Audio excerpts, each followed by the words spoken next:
van a permitir que progrese este embarazo ya con una infección intraútero, es decir, lo que conocemos como respuesta inflamatoria fetal, porque ocurre dentro del útero, ¿sí? Y la última causa de que estos recién nacidos fallezcan antes de la semana de vida, pues lo constituye la hipoxia, la asfixia prenatal y los traumatismos en el parto. Hace un rato planteaba el ejemplo de una mujer que no lleva un control adecuado, no sabe que tiene una desproporción cefalopélvica, va justamente el día que le corresponde pues dar a luz porque ya tiene todos los pródromos del parto y realmente pues ese niño nace por vía vaginal, un chico de 3.8 o 4 kilos, pues realmente va a haber muchas complicaciones, se va a destacar en el canal de arriba, va a tener consecuencias no solamente neurológicas, sino a nivel de toda la economía de este recién nacido, tales como, aparte de la encefalopatía hipoxíquica isquémica, una isquemia miocárdica transitoria, una enterocolitis, ¿sí? Así como también una necrosis tubular renal. Miren cuántas complicaciones pueden ocurrir si en estos primeros minutos de vida nosotros no damos el soporte necesario que requiere nuestro paciente. También hacíamos una breve síntesis de la mortalidad por cada 1000 nacidos vivos y decía que nuestro país para el año 2013 estaba en 18.4 y que de estos 18.4, 21.7 son varones y 15.07 son mujeres. Y hacía énfasis en que realmente pues la mortalidad neonatal hay un predominio en cuanto al porcentaje de varones, ¿sí? Ahora vamos a ver lo que es la antropometría y la clasificación de recién nacido. Existen diferentes métodos para poder nosotros, pues, clasificar este recién nacido. Ustedes lo conocen, lo han visto en la parte de pregrado, y en todo caso, pues, uno es la fecha de última menstruación, ¿sí? El segundo, en todo caso, es la evaluación clínico materna fetal, en la cual pues nosotros podemos ver la altura uterina y en base a esa altura uterina pues tener una idea de cuántas semanas de gestación tiene la paciente. Y finalmente pues la que es más utilizada por los ginecobstetras, que es la ecografía fetal, puesto que es la más fidedigna, en donde se mide pues el diámetro biparietal o si no la longitud del fémur, que nos permiten saber pues la edad fetal aproximada que tiene este paciente. De acuerdo a las tablas, establecer si realmente está con una restricción de crecimiento intrauterino o tiene un crecimiento adecuado, ¿sí? He avanzado aproximadamente 5 diapositivas. Quisiera saber si tienen alguna pregunta o progreso.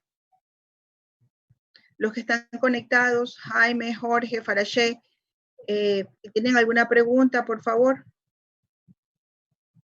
Ok, entonces voy a continuar rápidamente para no estancarnos.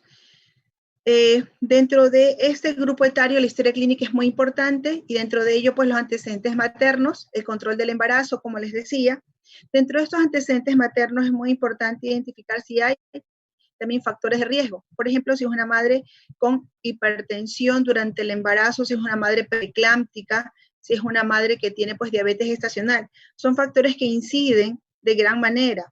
¿Por qué? Les explicaba que una madre que tiene una preeclampsia, su placenta no tiene un buen desarrollo en cuanto a lo que son las arterias espirales y por ende no va a haber una nutrición adecuada, tanto de lo que es una nutrición adecuada.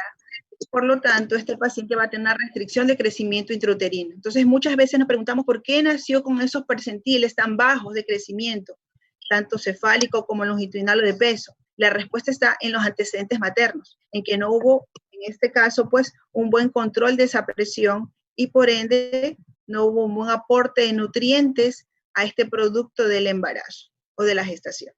¿Sí? Otro factor de riesgo es la madre diabética, en la cual pues nosotros vamos a tener un producto macrosómico y probablemente pues este chico cuando nace va a tener hipoglicemia. Y no solamente eso, los hijos de madre diabética pueden tener un 30% de ellos cardiopatías congénitas. Entonces, si estamos frente a un niño que es hijo de una madre diabética, nosotros automáticamente tenemos que pensar qué es lo que va a ocurrir los siguientes minutos después de que yo lo reciba. Me va a hacer hipoglicemia, tengo que hacer un control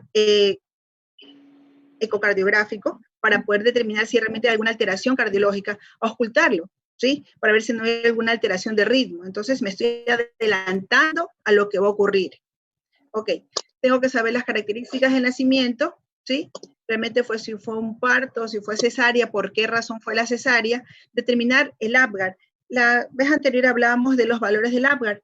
De pronto, si no los recuerdan, voy a hacer un recordatorio, ¿sí? Y decíamos que el Apgar fue ideado en 1950 por Virginia Apgar, que no era pediatra, que no era neonatóloga, sin embargo, ella era anestesióloga y lo que hacía era recibir a estos recién nacidos. Y ella buscó una herramienta objetiva para poder determinar si estos niños tenían un buen nacimiento, ¿sí? Dentro de ello, uno de los parámetros que evalúa el Apgar es la frecuencia cardíaca. El puntaje es de 0 a 2. Si la frecuencia cardíaca está por encima de 100, tenemos una puntuación de 2, ¿sí? El siguiente aspecto que vemos nosotros es el esfuerzo respiratorio. Asimismo, una puntuación de 0 a 2. Si el llanto está vigoroso, el niño está activo, está reactivo, tiene una puntuación de 2. Si no hay llanto, 0. El tono muscular es el tercer aspecto que vemos en el Apgar. Y realmente, pues si la flexión está completa, le damos una puntuación de 2, si está semiflexionado, una puntuación de 1, y si está hipotónico o flácido, una puntuación de 0. El siguiente aspecto que valora el Apgar es la irritabilidad, ¿sí? O la respuesta, en este caso, a un estímulo, ¿ok? Si nosotros colocamos una sonda, ¿sí? Para ver la permeabilidad, vamos a ver que si el niño rechaza esa sonda, está activo, está reactivo, le damos una puntuación de 2, si hace una mueca, una puntuación de 1, y si realmente pues no tiene mayor respuesta al tratar de colocar esa sonda, le damos una puntuación de 0. Finalmente, el color de la piel, una puntuación de 0 a 2. Si tenemos un color rosado, le vamos a dar una puntuación de 2, y si tenemos una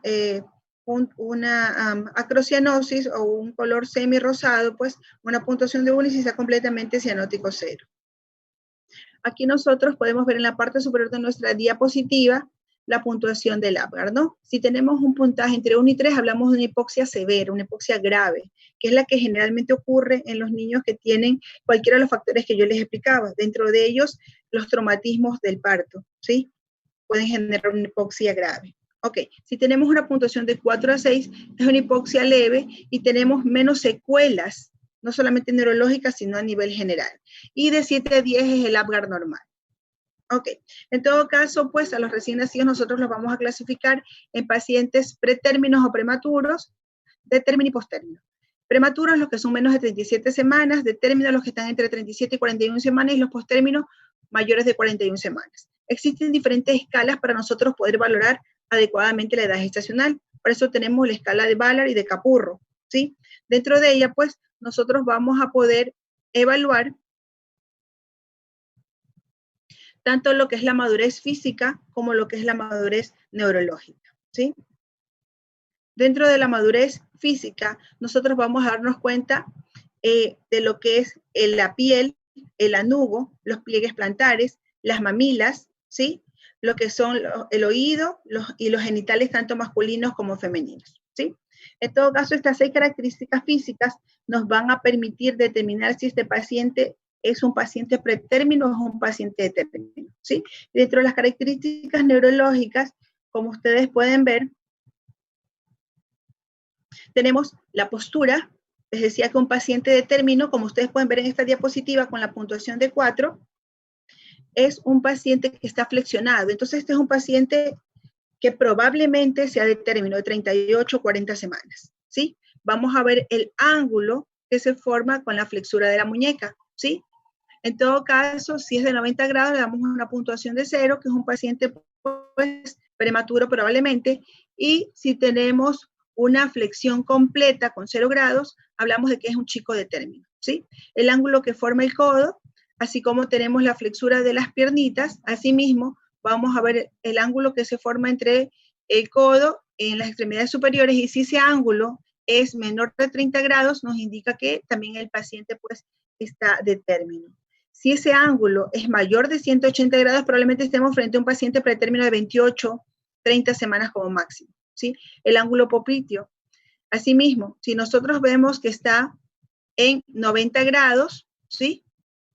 Aquí está mejor, 90 grados, hablamos de un paciente de término. Y si realmente ese ángulo está en más de 180 grados, miren esta abertura que está aquí, hablamos de una puntuación de 0 y probablemente pues un paciente más prematuro. El signo de la bufanda, que nosotros lo conseguimos al extender el brazo, en este caso del paciente, y cruzarlo hacia el otro lado de la línea media, ¿sí? Generalmente lo podemos conseguir en los pacientes de término, lo cual me dará una puntuación de 4, ¿sí? Y el índice talón-oreja. Mientras más flexionado está el paciente, más de término es. Eso quiero que quede claro. Y ustedes van a ver aquí en esta diapositiva que en la puntuación 4 está mucho más flexionado y en cambio en la puntuación 0 el índice talón-oreja está mucho más laxo. Casi el bebé puede tocar con su piecito la orejita, ¿sí? Entonces, mientras más inmaduro es, más laxo está y por ende pues va a tener una puntuación mucho más baja, ¿ok? Si unimos estas dos características, nosotros vamos a poder sacar la escala de madurez y podemos saber, en todo caso, cuántas semanas de gestación tiene. Así vamos a sumar y podemos determinar cuántas semanas de gestación tiene. En cuanto a la parte física, pues hacía énfasis en lo que es el pabellón auricular, en este caso la forma de la orejita, nos va a permitir a nosotros saber cuántas semanas tiene. ¿Alguien me está hablando? ¿Alguna pregunta hasta allí, por favor? Ok, creo que no hay preguntas. Seguimos. En cuanto a lo que es la glándula mamaria, nosotros nos vamos a percatar si esta glándula mamaria es palpable o no es palpable. Y si es palpable, ¿cuántos milímetros tiene? ¿Sí? Entonces, veamos aquí en la diapositiva, vamos a percatarnos en la puntuación 0, pues realmente es muy planita, no se puede ni ver ni palpar. En la puntuación 5, ¿sí? Esta es la escala de Capurro, nosotros vamos a ver que ya se ve algo, en este caso de glándula mamaria, entre 5 y 10 milímetros, ¿sí? Que serían aproximadamente 1 centímetro, le damos una puntuación de 10. Si ya está, en este caso, más de 1 centímetro, 10 milímetros, damos una puntuación de 15, ¿sí? Vamos con el pezoncito. Si ustedes apenas logran ver la areola, tiene una puntuación de 0, y si el diámetro de la areola es mayor de 7.5 milímetros y está, en este caso, algo punteada y más pigmentada, le damos una puntuación de 15, ¿sí? En cuanto a la textura de la piel, pues, ustedes lo saben, si es un paciente pretérmino, la piel está muy fina, gelatinosa. A medida que pasan las semanas de gestación, esta piel se va engrosando, ¿sí? Y vamos a ver incluso la presencia de grietas. Tanto así que en un paciente postérmino vamos a ver una piel apergaminada y descamativa. También nosotros nos vamos a percatar de los pliegues plantares. En todo caso, mientras más pliegues plantares nosotros veamos, estamos frente a un paciente que tiene más semanas de gestación. Si vemos esos pliegues plantares completos, desde el talón hasta los deditos, pues hablamos de un chico de término. Déjenme ver qué pasó con la presentación, que yo tampoco no la veo acá.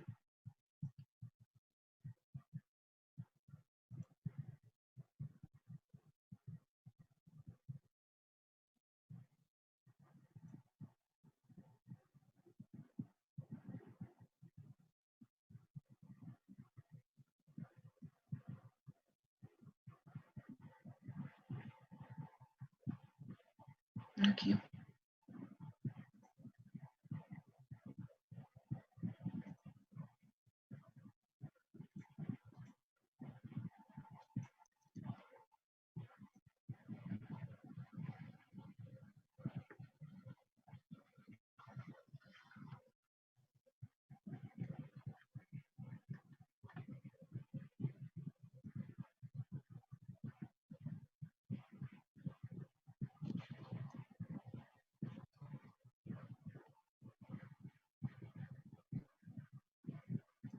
Ok.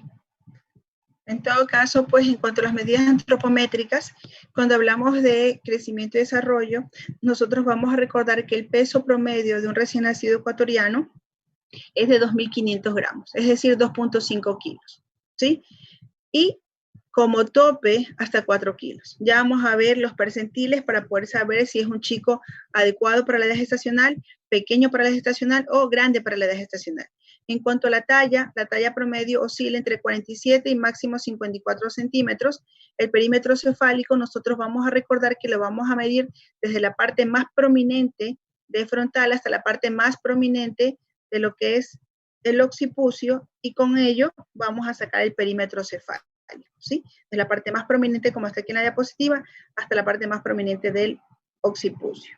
Generalmente el perímetro cefálico es un indicador subjetivo de las semanas de gestación. Por ejemplo, si el perímetro cefálico de nuestro paciente mide 35 centímetros, nosotros decimos más menos 2. Es decir, probablemente este chico tenga 37 semanas o 33 semanas. Lo más probable es que tenga 37 semanas. Entonces, el perímetro cefálico, cuando ustedes tengan un paciente que ya ha pasado muchas horas o días de haber nacido, puede servirle en forma subjetiva para poder calcular las semanas de gestación, si guarda relación con lo que le están diciendo ustedes.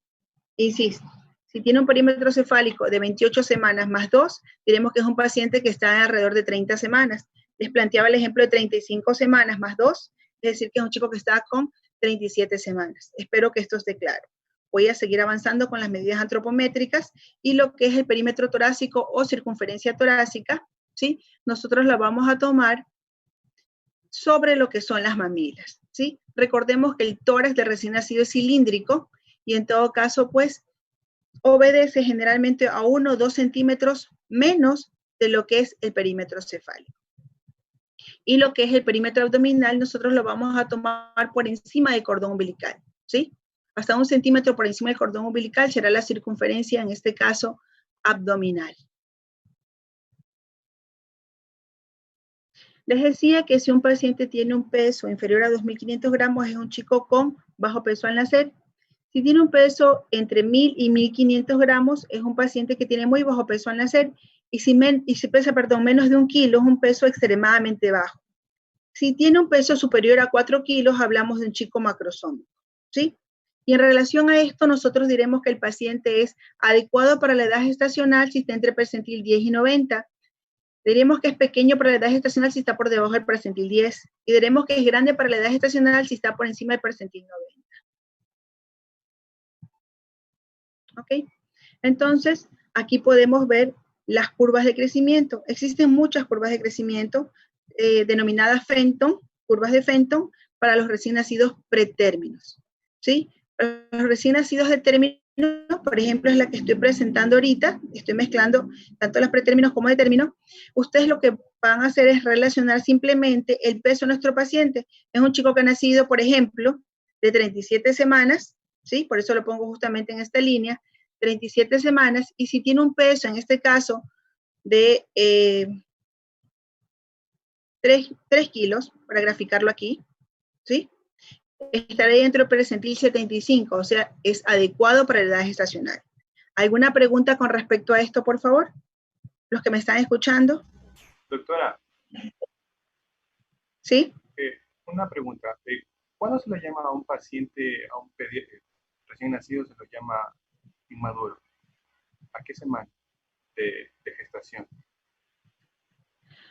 Diego, a ver, dijimos que a los recién nacidos los podíamos clasificar como pretérminos o prematuros, de término y postérmino. Si usted habla de un paciente inmaduro, está hablando de un paciente pretérmino. Entonces estamos hablando de todo chico menor de 36 semanas. Okay. Eso es un paciente inmaduro pretérmino, ¿sí? Existe dentro del pretérmino otra, podemos decir que es un pretérmino, un prematuro tardío, un chico de 36 semanas, ¿sí? En todo caso, sí es que espero haber contestado su pregunta. Pretérmino menos de, en este caso, 36 semanas. Más de 37 de término. Y por encima de 41 postérmino. ¿Ok, Diego? ¿Alguna duda más? Para hacer una consulta. Esas tablas de aquí, el uso casi no lo entendí muy bien. ¿Será que lo puede volver a explicar? Ok. Jorge. Sí. Ok, perfecto. Vamos a plantear un ejemplo para que sea mucho más fácil comprender. Hagamos de cuenta que acaba de nacer un recién nacido que pesa 2 kilos y fue valorado en 36 semanas. Entonces, usted mismo me va a ayudar a saber cómo está su peso, si es adecuado, si está pequeño para la edad gestacional o está grande para la edad gestacional, ¿ok? Entonces dijimos 36 semanas, vamos a ubicarnos Esta línea que estoy marcando con el cursor es la semana 37, ¿sí? Nos vamos a la semana 36, que es esta que estoy marcando aquí, ¿ok? Sí. Ya, y buscamos 2 kilos. Sería por aquí. 2 kilos y 36 semanas. Yo lo estoy poniendo en el cursor, no sé si ustedes lo pueden ver acá, en el cursor. Sí, así es. 2 kilos y 36 semanas. ¿Ok? Entonces, vamos a ver en qué percentil está. Está entre el percentil 10 y el 25. No baja del percentil 10. Entonces, ese chico con 36 semanas y 2 kilos está adecuado para la edad gestacional. Oh, ya, listo. ¿Sí? Perfecto, sí. Está, ok, perfecto. Si está entre el percentil 10 y el 90, está adecuado sí, para, en este caso, el peso, la talla o el perímetro cefálico. Si está por debajo del percentil 10, entonces ahí sí hablamos de un niño que es pequeño, una restricción del crecimiento intrauterino. Y si encontramos por encima del percentil 90, que es el que estoy recalcando acá, hablamos de un paciente macrosómico o grande para la edad gestacional. Decíamos que en estos chicos lo importante es poder determinar una glicemia al momento de nacimiento, ¿ok? Voy a seguir. Muchas gracias. Perfecto. Dentro de los signos vitales es necesario recordarlos rápidamente. La frecuencia cardíaca con recién nacidos es de 120 a 160 latidos por minuto, ¿sí? Hago énfasis en esto, puesto que dentro del flujograma de reanimación, que lo veré con la guardia A mañana, ¿sí? Porque voy a pedir un permiso, ojalá me sea factible, el doctor Granoble me lo otorgue 1 hora y media en la tarde, noche, para poder hacer el taller de reanimación con la guardia A. Ya lo hemos hecho con la guardia B. En todo caso, es necesario saber cuál es la frecuencia cardíaca normal, de 120 a 160 latidos. Si hay una frecuencia cardíaca por debajo de 100 al momento del nacimiento, nos corresponde dar ventilación con presión positiva. La frecuencia respiratoria es de 40 a 60 respiraciones en un minuto, y eso es lo normal. Si tenemos por encima de 60, estamos hablando de un paciente que está taquipneico, y si está por debajo de 40, un paciente con bradipnia, y en ambas situaciones nos están indicando que es un signo de alarma. En todo caso, pues la piel de todo recién nacido es una piel suave, rosadita, ¿sí? Al momento del nacimiento ustedes van a encontrar acrocianosis. Esto ocurre ya que durante el primer minuto de vida nuestro paciente normalmente satura entre 60 y 65%. Esa es la saturación, entre 60 y 65%, porque hay un cambio de las presiones pulmonares que ya se los explicaré cuando hablemos de reanimación.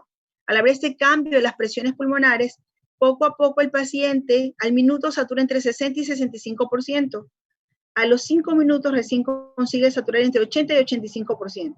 Y después de los 10 minutos ya tendremos un paciente, si no tiene ninguna patología de fondo, que satura entre 90 y 95%. Entonces, es frecuente que ustedes estos primeros minutos de vida encuentren un paciente con acrocianosis, ¿sí?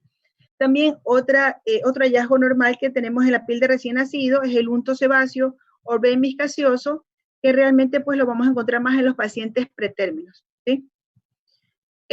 Existe una descamación, generalmente la encontramos más en los chicos post-término, esta descamación, ¿no? Y el anugo, que es un vello finito, ¿sí? Que generalmente cae las primeras semanas. Recordemos que la temperatura del recién nacido está entre 36.5, máximo hasta 37.3, aunque aquí he puesto hasta 36.8, pero hasta 37.3 es la temperatura normal. Dentro de los hallazgos normales también tenemos lo que es la mancha mongólica, que generalmente se encuentra en la región lumbosacra, pero también se puede encontrar en las extremidades, tanto inferiores como superiores, ¿sí? Y vamos a hacerle acuerdo a los padres de familia que nos van a preguntar cuándo desaparece esta mancha mongólica. Pues generalmente desaparece entre el año y los 2 años, ¿sí? Otro hallazgo normal son estas micropápulas amarillas, ¿sí? Que generalmente pues obedece a una sobreestimulación de lo que son las glándulas sebáceas. A medida que la piel se va engrosando, pues ya no la vamos a ver. Esto es algo normal. Hay que explicarle a las madres que no estén tratando de sacar estos puntitos de sebo, porque si no, pues va a haber una celulitis y una inflamación a nivel de lo que es la carita de nuestro bebé. Aquí también tenemos una melanosis pustulosa, en la cual pues vemos vesículas amarillentas, en donde si nosotros hiciéramos un estudio de estas vesículas, vamos a encontrar polimorfonucleares, ¿sí? Generalmente pueden desaparecer hasta en la semana de vida. Aquí también vemos pues la milaria, que es la obstrucción de estas glándulas sebáceas sudoríparas, ¿sí? Y va a haber un eritema.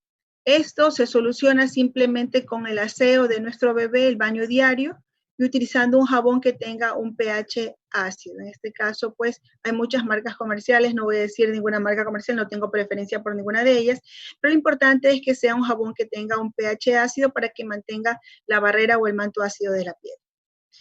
Aquí llama la atención esta diapositiva, pues, una máscara equimótica que generalmente, pues, nosotros la vamos a encontrar en los pacientes que nacen con presentación de cara, ¿sí?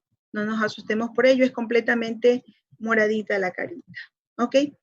Una vez que hemos visto los hallazgos normales, de una vez vamos a ir a lo que son los hallazgos anormales o patológicos. Y en todo caso, pues, podemos encontrar diferentes tonalidades de la piel. Podemos encontrar desde una ictericia, ¿sí? En diferentes grados. Podemos encontrar una policitemia, la cual va a estar marcada por un paciente rubicundo, ¿sí?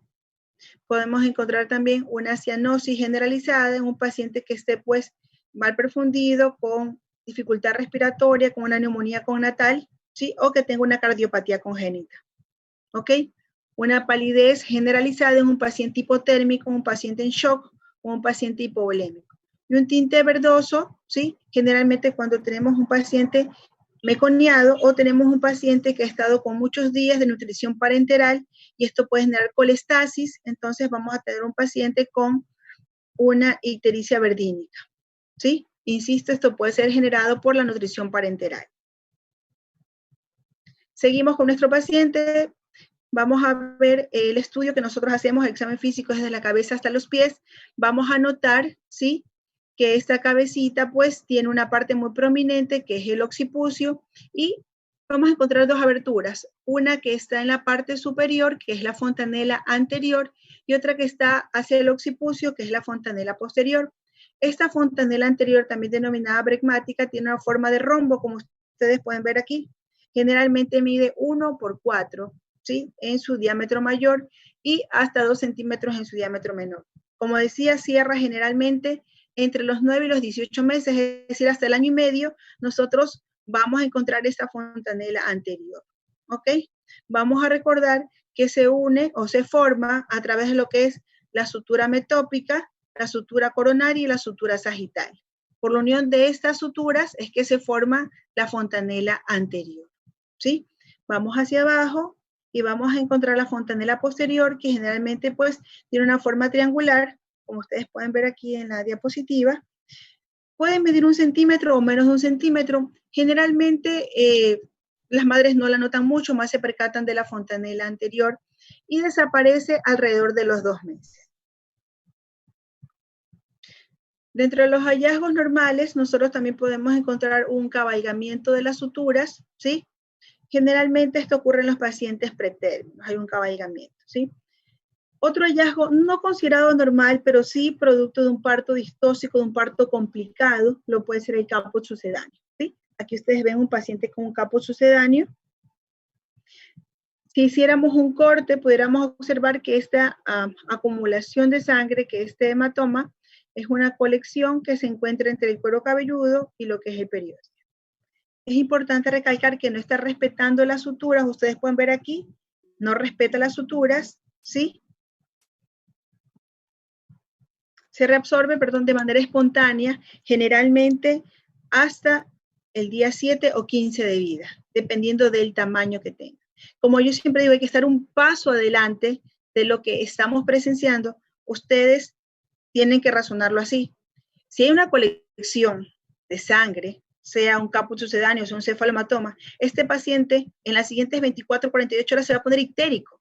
Entonces, hay que analizar si tiene otros factores de riesgo para que se ponga ictérico. Si la madre tiene grupos sanguíneos negativos, hay incompatibilidad de grupo, porque si no, el aumento de esta bilirrubina, especialmente la indirecta, nos va a llevar a una encefalopatía por hiperbilirrubinemia, también denominada, pues, kernicterus. Dentro de los hallazgos anormales, ahora sí, vamos a encontrar una colección sanguínea que sí respeta la sutura, ¿sí? Que demora generalmente en reabsorberse entre 2 y hasta 8 semanas, ¿sí? E incluso en algunos casos podríamos decir 3 meses, es decir, 12 semanas, porque es una colección pues que se ubica a nivel superióstico, ¿sí? Por lo que está limitada el hueso. ¿Sí? Y esta sí va a respetar la fontanela y la sutura. Si ustedes ven en la imagen, la diapositiva, pues se van a dar cuenta que está respetando la sutura. Entonces, esta es una de las preguntas de evaluación. La diferencia entre lo que es un caput sucedáneo y un cefalomatoma. Es muy importante, es algo básico. Entonces, yo sí hago énfasis en esta diferencia y es una pregunta de evaluación, ¿ok? Sigamos con los hallazgos anormales. Así como hablábamos del peso, que si está por debajo del percentil 10 es un peso bajo, ¿sí? Para edades gestacionales, si está por encima del percentil 90 es un peso, es grande para la edad gestacional. Asimismo con la cabecita. Dijimos que el perímetro cefálico nosotros lo medíamos desde el, en este caso, frontal hasta el occipucio. Este perímetro cefálico, ¿sí?, está aumentado. 2 desviaciones estándar por encima del percentil 50, es decir, por encima del percentil 90, hablamos de macrocefalia. Y esa macrocefalia nosotros la vamos a encontrar en los pacientes que están hidrocéfalos, como es el caso de esta diapositiva, ¿sí? O en los pacientes que son acondroplásicos. En ellos vamos a encontrar esta macrocefalia. Y si el perímetro cefálico está a 2 desviaciones estándar por debajo del percentil 50, es decir, por debajo del percentil 10, hablamos de microcefalia. Esta microcefalia también es muy importante porque nosotros tenemos que hacer una relación con respecto a las patologías de grupo TORCH, ¿sí? Siempre que encontremos un paciente microcefálico, tenemos que abrir un abanico de posibilidades. Dentro de ellas, toxoplasma, rubiola, citomegalovirus, sífilis, herpes. Entonces, siempre que veamos un paciente microcefálico, nosotros vamos a recordarnos de las patologías de grupo TORCH, ¿sí? Así como también de lo que es la trisomía 13-18 y de lo que es el síndrome alcohólico fetal. Es decir, una madre que durante su embarazo pues estuvo consumiendo alcohol. Se relaciona mucho esta microcefalia con el consumo de alcohol, incluso otro tipo de sustancias tóxicas durante el embarazo, ¿sí? Bueno, siguiendo con los hallazgos de la cabecita, encontramos una fontanela amplia, como ya les he dicho en algunas ocasiones, porque yo lo he reiterado esto. Si tenemos una fontanela amplia, una piel seca y el cordón umbilical no cae después del día 14, nosotros tenemos un signo de alerta inmenso, ¿sí?, que debe surgir en nuestra cabeza. Y descartar una de las principales patologías que puede generar daño neurológico, como lo es el hipotiroidismo. ¿Ok?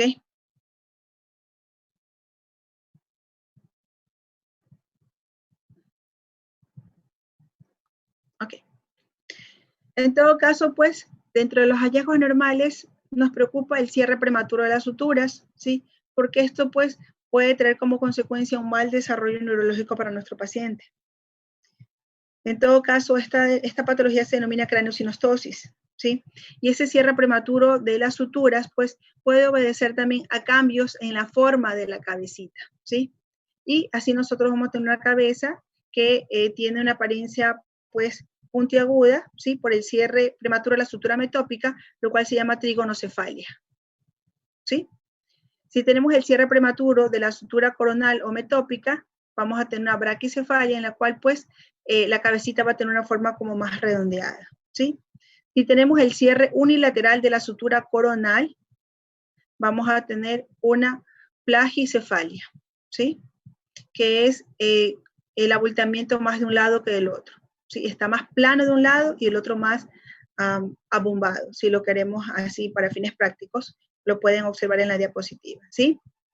¿Ok? Esta plagicefalia puede ser frontal o puede ser, en este caso, pues, posterior, cuando existe el cierre unilateral de lo que es la sutura lambdoidea. Y lo que es la escafocefalia, cuando hay el cierre de la sutura sagital. Entonces, cuando se produce el cierre prematuro de estas suturas, vamos a tener diferentes variedades, en este caso, de formas de cráneo. Algo importante también que nosotros debemos percatarnos es el pabellón auricular. Entonces vamos a trazar una línea imaginaria que va desde el ángulo, en este caso del ojo, hacia la implantación de la orejita. Si nosotros nos percatamos que 1/3 del pabellón auricular está por encima de esta línea, decimos que hay una implantación normal de los oídos, ¿sí? Por ejemplo, en la diapositiva que estoy mostrando acá, 1/3 de ese pabellón está por encima de la línea, entonces está perfecta la implantación. Ya vamos a ver en la siguiente diapositiva cómo no se ve bien el pabellón auricular, y entonces diremos que es una baja implantación de las orejas, ¿ok? También algo que llama la atención es la presencia de estos mamelones preauriculares, ¿sí?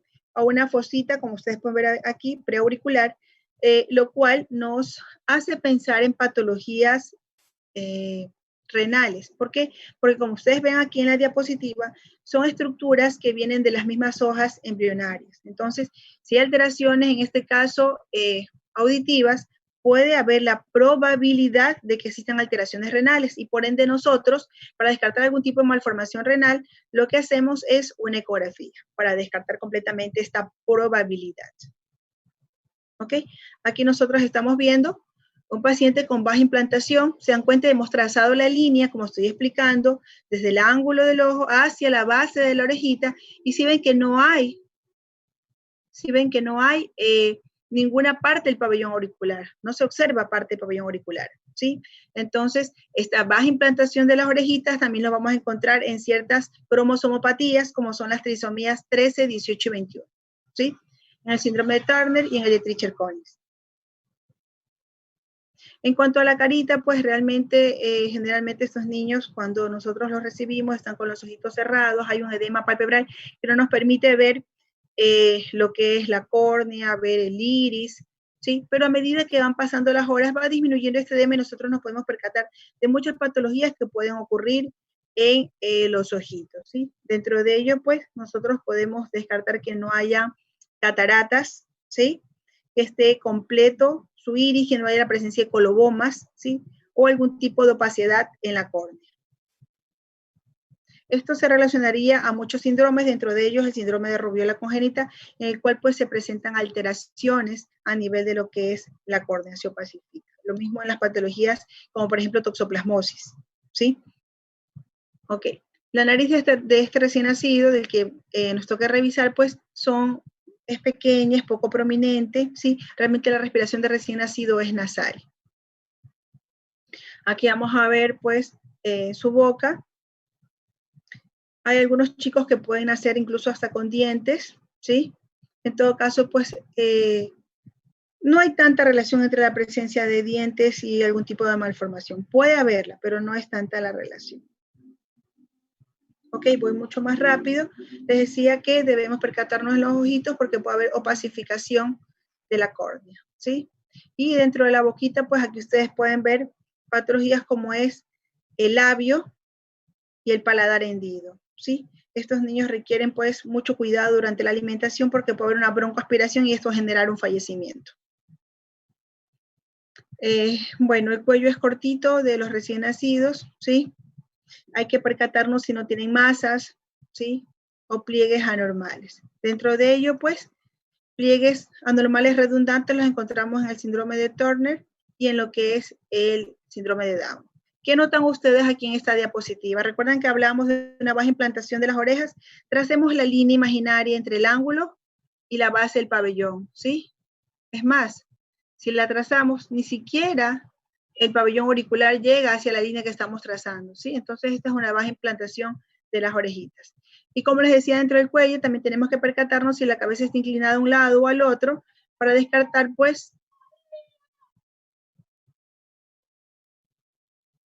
para percatarnos de lo que es una tortícolis congénita. ¿Me escuchan? Sí, doctora, se la escucha. Perfecto, gracias. Gracias. Ok, dentro de las masas, pues también nosotros podemos encontrar en la línea media un quiste de tirogloso o un bocio congénito y lateral un higroma quístico, como ustedes lo pueden ver aquí en esta diapositiva, ¿no? Un higroma quístico. El tórax es cilíndrico, ¿sí? Y en todo caso, pues en este tórax podemos encontrar muchas veces muchas patologías. Dentro de ellas incluso hay madres que manipulan las glándulas mamarias y puede haber una celulitis o un absceso mamario, ¿sí? Como es el caso en esta diapositiva, nosotros estamos viendo que hay la presencia de leche por la descarga hormonal materna, pero muchas veces estos dedos que están presionando esta leche están sucios y los estafilococos se introducen aquí en esta glándula mamaria, y la parte que ustedes deben saber y reconocer es que esto necesita tratamiento. Si esta glándula mamaria se enrojece, se pone turgente, cambia de coloración, ¿sí? Necesita ya probablemente pues oxacilina para dar cobertura a esos estafilococos que ya se han introducido allí. Entonces, en su medicatura rural, porque esto es muy frecuente en la idiosincrasia de nuestro pueblo, estar apretando, ¿sí? Para sacar esa leche que denominan leche de brujas, las abuelitas, toda la tradición, ¿no? Todas las costumbres. Entonces, si ustedes ven que hay un cambio de coloración, que se está formando un absceso, que hay una celulitis, ese paciente debe ser ingresado. Debe ser ingresado para dar cobertura con oxacilina más un aminoglucósido. Generalmente hacemos sinergia con la amicacina. Bueno, doctora, y dentro de las... ¿Lo escucho? ¿Quién está preguntando? Soy Diego. Dígame, Diego, ¿lo escucho? Doctora, ¿eso de la congestión mamaria se produce en la mayoría de los recién nacidos o solo es un grupo específico? No se produce en la mayoría. El porcentaje aproximadamente del 10 al 20%, no se producen todos, ¿sí? Sin embargo, como no sabemos a qué bebé de lo que estamos entregando a la mamá le puede pasar esto, entonces sí es importante que el rato que usted esté entregando al recién nacido, a la madre, al padre, a la abuelita, le explique que si hay secreción láctea por la descarga materna, si de hormonas, no le estén presionando el pecho para tratar de sacar esa leche. ¿Ok? Doctora, sí, y entonces esa secreción va a parar o hay que tratar. Sí, no, esa secreción, muy buena pregunta, esa secreción va a parar sola, porque a medida que bajen los niveles hormonales de la madre, que estuvieron circulando en este caso por la criatura, ya no va a haber la secreción. O sea, es un proceso que se va a autolimitar. Listo, doctor. Muchas gracias. Esto equivale a muchas veces, no sé si alguna vez lo han visto, pero puede haber menstruación en las recién nacidas. ¿Sí? Puede haber un sangrado a nivel vaginal, y también esto se produce por la descarga hormonal que la madre, a través de la sangre que pasó por la placenta y llegó a la bebé, genera que haya esta pseudomenstruación. ¿Sí? Pueden encontrar, en una niña pueden encontrar la secreción láctea que estoy explicando, una pseudomenstruación, e incluso una secreción blanquecina, pegajosa, puede estar en los genitales de la recién nacida. Todo esto por la descarga hormonal. Y como bien dice Diego, esto es un proceso autolimitado. O sea, una vez que esos niveles hormonales disminuyan, ya nuestra bebé pues no va a tener estas molestias. Ok, voy a seguir. Cualquier duda pues me preguntan, ¿ok? En todo caso, entre los hallazgos normales, aquí vemos diferentes tipos de pecho, ¿sí? Aquí estamos viendo un pectum, en este caso pues prominente, ¿sí? Acá vemos un pectum excavatum. ¿Te escucho? Angie. Sí, yo. A ver, Angie, dígame. La leche que sale de las glándulas de los niños. Si no hay ningún proceso infeccioso, ¿no se tiene que igual dar algún medicamento o eso se resuelve solito? No tiene que dar ningún medicamento.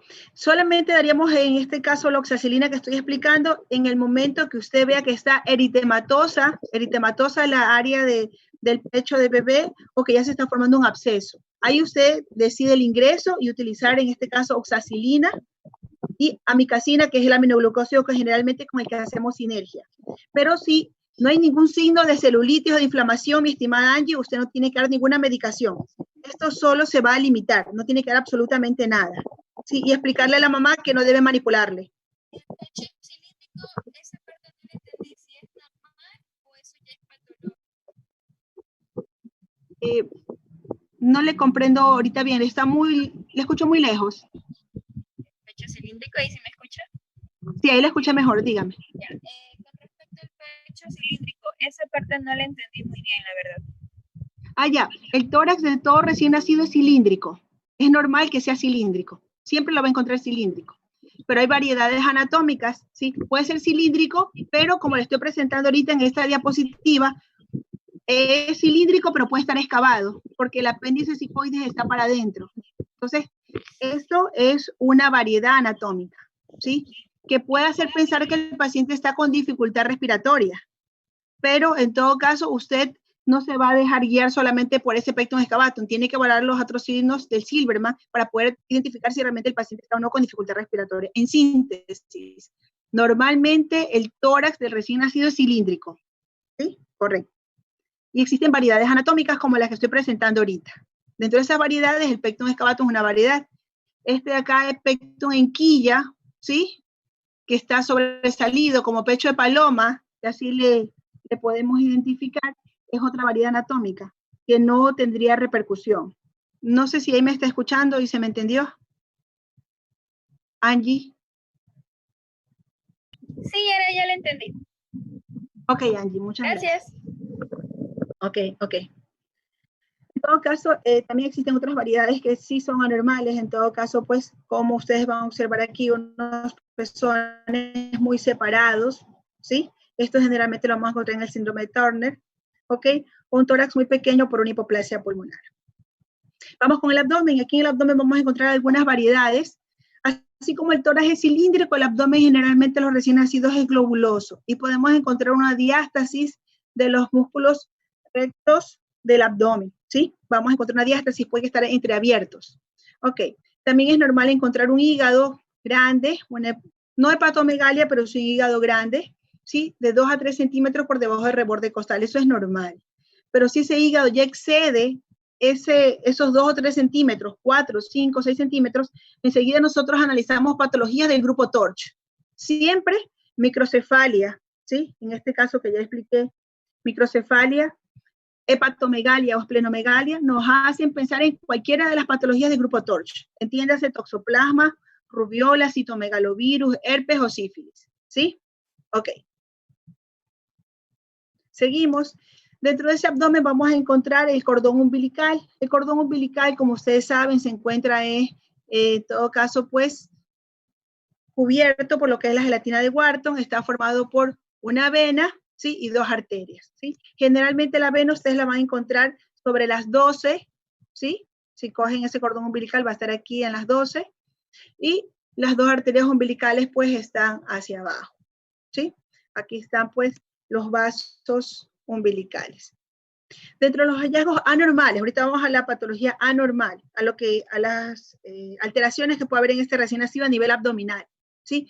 Si palpamos una masa renal, podemos estar frente a lo que sería una hidronefrosis, una trombosis de la vena renal, una enfermedad quística renal, o un tumor de Wilms o un nefroblastoma, ¿sí? Si palpamos algún tipo de masa a nivel del abdomen en relación a los riñones. Si palpamos algún tipo de masa a nivel intestinal, puede que estemos frente a una hipertrofia pilórica o un ilio meconial o una duplicación intestinal, que es poco frecuente, ¿sí? Si palpamos una masa mucho más hacia atrás, retroperitoneal, nos enfocamos más en un neuroblastoma, ¿sí? En un neuroblastoma o una hemorragia suprarrenal. Estas hemorragias suprarrenales generalmente obedecen a partos distóxicos, a partos traumáticos, ¿sí? Entonces ahí podemos encontrar esta hemorragia suprarrenal, que va a traer como consecuencia alteración de lo que son el cortisol, de lo que es la 17-hidroxiprogesterona. Ok. En cuanto a lo que son masas hepáticas, como les decía, si encontramos un hígado grande o un vaso grande, nosotros tenemos que pensar en patologías de grupo TORCH, ¿sí? En un hepatoblastoma, una anemia hemolítica, ¿sí? O en una insuficiencia cardíaca congestiva que está generando, pues, este hepatomegalia, ¿sí? Y cuando hay masas a nivel genital, pues, aunque ustedes de pronto piensen que no es frecuente, puede presentarse quistes de ovario en las recién nacidas. Aquí vamos a ver uno de los defectos que pueden presentarse en la pared abdominal. Llama la atención porque de pronto algún día ustedes pueden recibir un recién nacido así, ¿sí? Entonces ustedes tienen que saber de qué se trata, frente a qué patología estoy, ¿sí? Y estaríamos dentro de los defectos de la pared abdominal frente a un ónfalocele, ¿sí? ¿Cómo diferencia un ónfalocele de una gastrosquisis? Vamos a ver. Si ustedes se dan cuenta, en la gastrosquisis no hay ninguna envoltura, ¿sí? Está el intestino, ¿sí? No tiene ninguna envoltura. Y el defecto está del lado derecho del cordón umbilical. Aquí ven el cordón umbilical, el defecto está sobre el lado derecho. Insisto, no hay envoltura. Ok, veamos el ónfalocele. Si ustedes se dan cuenta, es como una hernia dentro del cordón umbilical, tiene una cobertura. Entonces ya tenemos dos diferencias entre lo que es una ónfalocele y una gastrosquisis, ¿ok? Rápidamente voy a ir avanzando porque el tiempo se nos está agotando, son las 6:10 según mi reloj, ¿ok? Algo importante que quiero recalcar entre el ónfalocele y la gastrosquisis es que el ónfalocele va relacionado, tiene mucha relación con patologías cardíacas y con alteraciones cromosómicas. Por ejemplo, las trisomías 13, 18 y 21. Hay mucha relación, ¿sí? Generalmente en un 67% está asociado a estas patologías y tiene un 30% de mortalidad, el ónfalocele. La gastrosquisis, sí tiene una mortalidad del 10% y realmente a la patología, la malformación congénita a la que se asocia es atresia intestinal. Recordemos por qué. Si nosotros sabemos por qué ocurre, vamos a estar bien orientados, ¿sí? Entonces nos vamos hacia la semana 11 del embarazo. En esta semana, todos los intestinos que necesitan crecer salen de la cavidad abdominal, salen. Entonces, ese intestino se desarrolla fuera de la cavidad abdominal y debe regresar después de la semana 11. Debe regresar a la cavidad abdominal. Pero por una poca vascularización, por una poca irrigación de esos intestinos, no regresan y se quedan afuera de la cavidad abdominal. Entonces, en la gastrosquisis, estos intestinos que se encuentran fuera de la cavidad abdominal, como están expuestos a lo que es el líquido amniótico, van a estar edematosos, ¿sí? Incluso puede que estos niños presenten perforación de estos intestinos, ¿sí? Ambas patologías son muy graves, son muy delicadas. La parte que me interesa que ustedes sepan es que si en algún momento están en su medicatura rural y les toca, porque hacen de ginecólogo, también hacen de pediatra, y les toca recibir a este paciente, ustedes, si tienen este paciente, deben enfocarse a proteger esos intestinos. ¿Y cómo los protejo, doctora? Ok, los protejo, pido una solución salina, ¿sí? Y el envase de la solución salina, ese plástico, ¿sí? Lo voy a envolver esos intestinos para que no haya pérdida de calor. Porque si en algún momento esos intestinos se van para un lado o se van para el otro, va a haber una pobre vascularización y se van a poner necróticos esos intestinos. Si se ponen necróticos y el paciente es trasladado, no sirve de nada. Porque al necrosarse todo el intestino, ese chico no tiene posibilidades de vida. No tiene posibilidades de vida, ¿sí? Entonces, de ustedes depende que ya de por sí esta patología es de diagnóstico obstétrico, ¿sí? Y es un embarazo de altísimo riesgo. No deben hacer en un hospital básico, deben hacer en un hospital de tercer nivel, donde hay una terapia intensiva. Pero ocurre, ha ocurrido y probablemente esperemos que no seguirá ocurriendo. Y donde a ustedes les toca recibir a este paciente, a mí me interesa mucho que sepan, uno, que deben proteger ese intestino, ¿sí? Dos, que debe ser trasladado, en este caso, a una unidad de tercer nivel. Y tres, que deben saber manejar adecuadamente los líquidos. Yo necesito que ustedes sepan manejar los líquidos de este tipo de pacientes y de todos los pacientes de la edad pediátrica, ¿sí? Realmente hoy día hemos comenzado un poquito tarde porque tuve muchos problemas técnicos. Gracias a Farache, pues, me dio la idea de que entre nomás por Zoom y que deje escrito en la plataforma de Microsoft que haya la evidencia de que sí nos estamos riendo a través de la plataforma que pide la universidad. Espero el día domingo reunirme con ustedes para poder seguir avanzando un poquito más, porque hoy día realmente hemos perdido prácticamente 40 minutos en esta conexión. Ok, voy a seguir. ¿Alguna pregunta entre lo que es gastrosquisis y ónfalocele, por favor? ¿Alguien que tenga alguna duda? ¿Preguntas? No, ok, voy a seguir. Ok, miren la diferencia entre lo que es un ónfalocele, una gastrosquisis y una hernia umbilical, ¿sí? Esta es una tumoración blanda. Les decía que muchas veces los músculos del abdomen no se cierran completamente, que puede haber una diástasis de estos rectos abdominales, estos músculos rectos del abdomen, ¿sí? Y por allí, pues, va a salir, por esta debilidad del músculo, va a salir parte del contenido intestinal. Y esto lo denominamos, pues, hernia umbilical. Vamos avanzando y en todo caso, pues, vemos los genitales masculinos y femeninos que van en relación a la madurez del paciente. En el caso de los varones, pues, el escroto, si está con muchas arrugas, nos va a indicar que es un paciente de término, y si no las tiene, pues probablemente sea un paciente pretérmino, un paciente inmaduro, ¿sí? Es necesario que nosotros veamos la forma, ¿sí?, que tiene cada una de las estructuras, en este caso del recién nacido masculino. Ver por dónde, ¿sí?, está saliendo ese meato urinario, si no hay una epispadia o una hipospadia, si no hay una estrechez a nivel uretral, si no hay una megavejiga, porque todo esto es parte del pronóstico de este paciente, ¿sí? De cómo también lo vamos a manejar y que le explicamos a sus padres cómo va a ser su calidad de vida. Ok. En cuanto a las niñas, pues es necesario también recordar que en las recién nacidas pretérminos o prematuras, los labios menores son más grandes que los labios mayores. No así ya cuando pasan las semanas de gestación, los labios mayores van a cubrir a los labios menores. Es una forma de poder identificar lo que es una paciente de término de una prematura, ¿sí? Y lo que les decía, es necesario poder identificar lo que es una pseudomenstruación por el paso de las hormonas maternas hacia la niña y lo que es un flujo blanquecino que también pueden presentar, ¿sí? Aquí vamos a ver alteraciones en los genitales, ¿no? Aquí ustedes pueden ver, pues, este realmente sería un pseudohermafroditismo, porque nosotros aquí no estamos viendo la presencia de un escroto real, estamos viendo unos labios mayores que parecerían que tuvieran pliegues, ¿sí?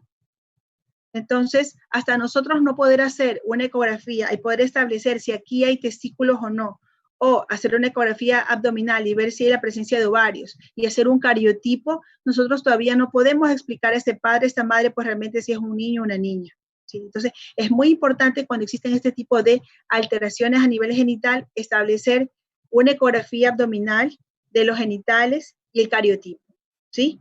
Y ahí, pues, nosotros poder identificar realmente a nuestro paciente, si es varón o si es mujer, ¿sí? Otro tipo de alteraciones que nosotros podemos encontrar acá, por ejemplo, ¿sí?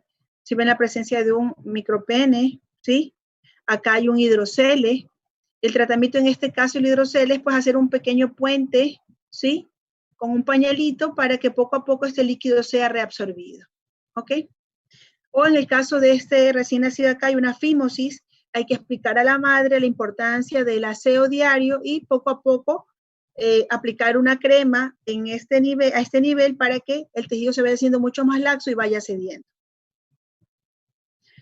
Sigamos ahora con los defectos a nivel de la columna. Nosotros podemos estar en la presencia de un mielomeningocele, un lipomeningocele, que son defectos del tubo neural.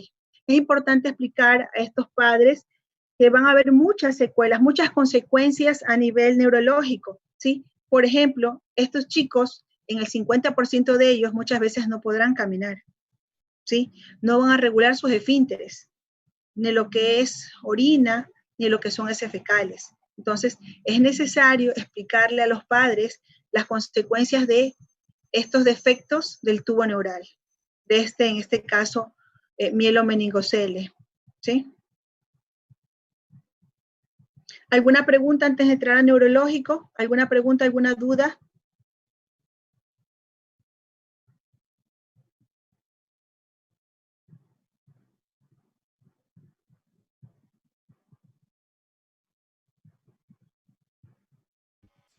No, doctora. ¿Alguna pregunta? ¿No? ¿Nadie? No, doctora. Ok, gracias. Ok, vamos a terminar ya estas diapositivas.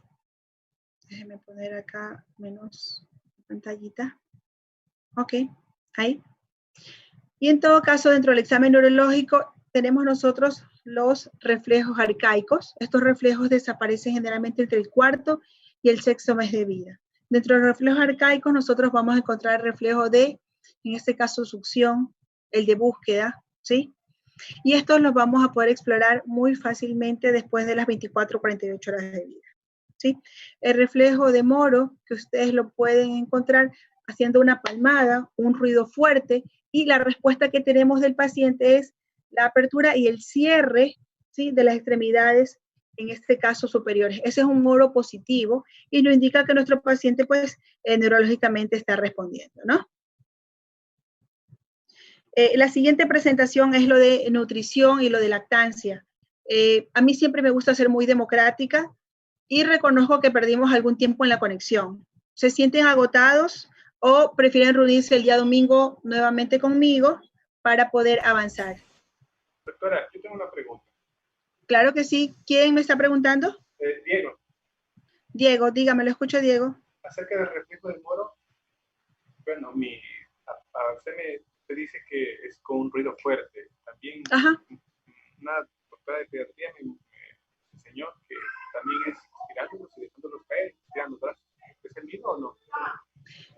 Mi estimado Diego, no le escuché bien. ¿Me puede repetir, por favor? Sí.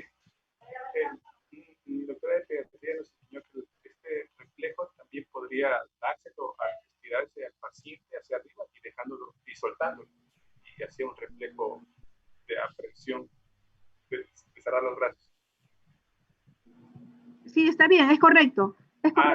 Sí, está bien, está muy bien, Diego. No le escuchaba bien, sí, está bien. Podría hacerlo de esa manera o podría ser el sonido fuerte, que muchas veces las abuelitas, la idiosincrasia familiar dice, es que se asustó el niño. Realmente no se asustó, es un reflejo. ¿Sí? Ok.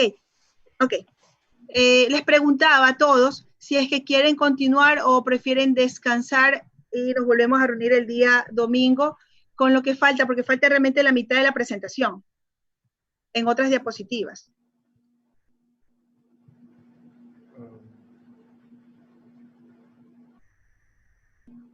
Parache, Angie, Jorge, Doctora, Diego. lo que pasa es que yo recién hoy salgo de guardia y si quisiera terminar un ratito. Así no podemos, así digo yo. A ver, entonces uno recién sale de guardia. Ok, quiere descansar. ¿Alguien más? ¿Otra opinión? Escuché una chica. No sé si es Parache o Angie. La escucho. O sea, podría ser el domingo, doctora, no sé si me escucha ahí. Sí, la escucho muy bien, la escucho muy bien. Ya, en todo caso podría ser el domingo. Ok. Y así no, como ya tenemos una idea de cómo es la base, entonces ya no perdemos mucho tiempo. Claro, porque yo ahorita a estas alturas todas las guardias tienen lo que es el examen físico de recién nacido, ahorita todos, ¿sí? Bueno, en todo caso nos reunimos el día domingo, ¿sí? Gracias, la hora doctor. se las voy a... Ok, gracias a ustedes por escucharme y por la paciencia, porque realmente al comienzo fue muy difícil el sonido, yo no los escuchaba. En todo caso, pues el domingo nos volvemos a reunir, ¿les parece bien? Y quiero el domingo, de pronto ustedes que manejan mucho más la tecnología y yo no la manejo tanto, quisiera que me ayuden, porque por ejemplo necesito trabajar 3 cosas en la siguiente charla, en la siguiente actividad interactiva que tengamos. Uno, ¿sí? Lo que es la nutrición, que eso es fácil porque lo puedo explicar.